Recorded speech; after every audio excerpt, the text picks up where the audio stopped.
Up to this point, we've really covered quite a lot of ground, haven't we? Hopefully, this whole idea of selling more by talking less is starting to resonate with you. And hopefully, what you're saying is, yeah, I have been doing some of those things. I've been setting myself up to fail. I've been going out there trying to force people to be interested.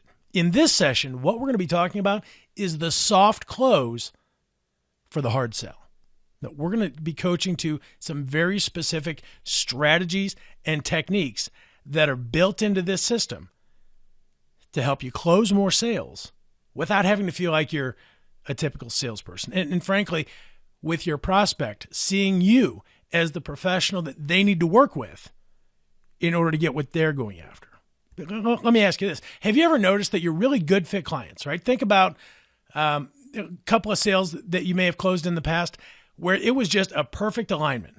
You had what they needed. They had the budget. They had the authority to say yes. They were actively looking for what you had. You with me? Okay. Have you ever noticed how those good fit clients, they almost always return your calls? When you send them an email, they reply back and they can make a decision?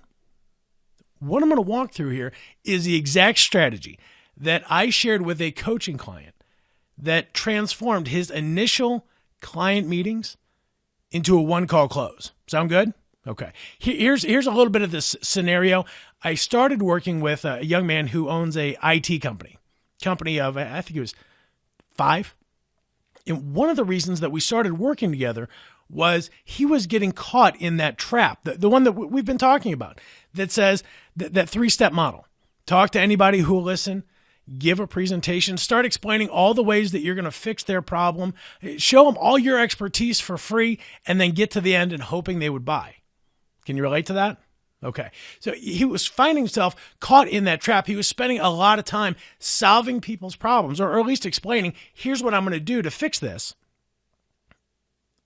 and then not getting paid for it. One of the things that he was a little standoffish about was, Bob, I don't want to come across as a pushy salesperson.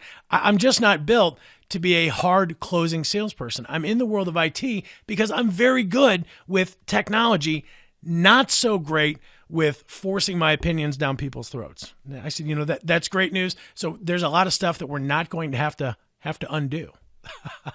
What we were talking about is a way that he could take every conversation down the exact same path. One that makes it easy for people to buy without having to feel like they're being sold to. We've all heard that saying before. People love to buy, that they hate to be sold. And it sounds great. That's a really cool saying, isn't it?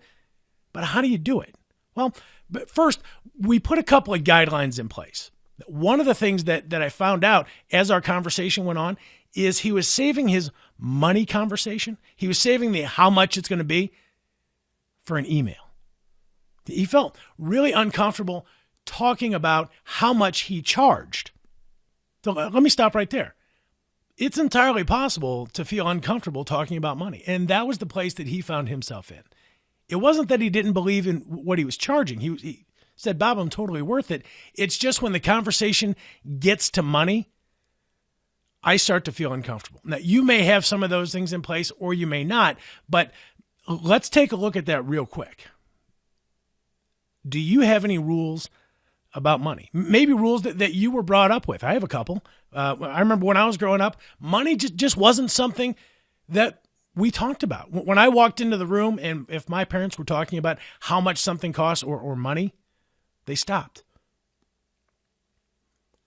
Even if you don't have a problem talking about money, there's an entire possibility that the person you're speaking with, it might make them uncomfortable.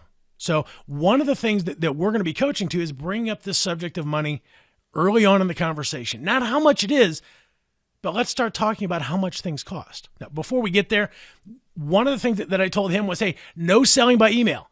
Money conversations, they take place either face-to-face or on the phone. So here's what was happening. He'd have a great initial conversation. He'd talk about what it is they were trying to do, and he would then spend the remainder of the conversation saying, okay, here's how we're going to fix this. Here's what we're going to do there, and here's what's going to happen here.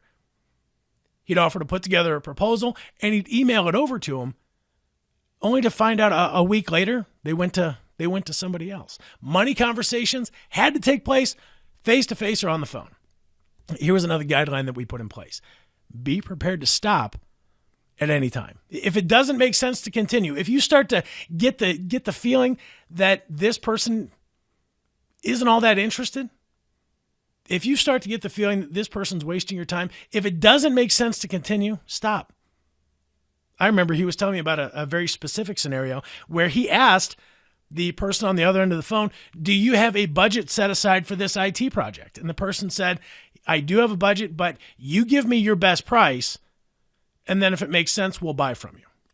If this person is already unwilling to share information, what are going to be the odds that after he gives them all of his great stuff, all of his really good experience and ideas that he spent time, effort, energy, and money in terms of education to learn, what are the odds that after he tells them all of his stuff, that this guy's then going to open up and say, okay, here's our actual budget?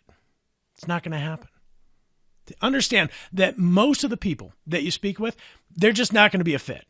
And the sole purpose of those initial conversations is to figure out if this conversation should even continue. And I bring that up for a very specific reason. It's not unusual for us to place a lot of pressure on ourselves to do a good job.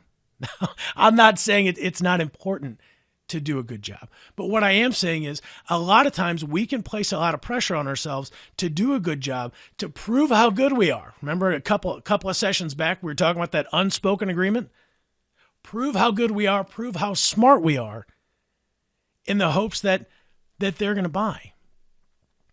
And ultimately what happens is that we spend a lot of time working for free, scratching our heads saying, how come?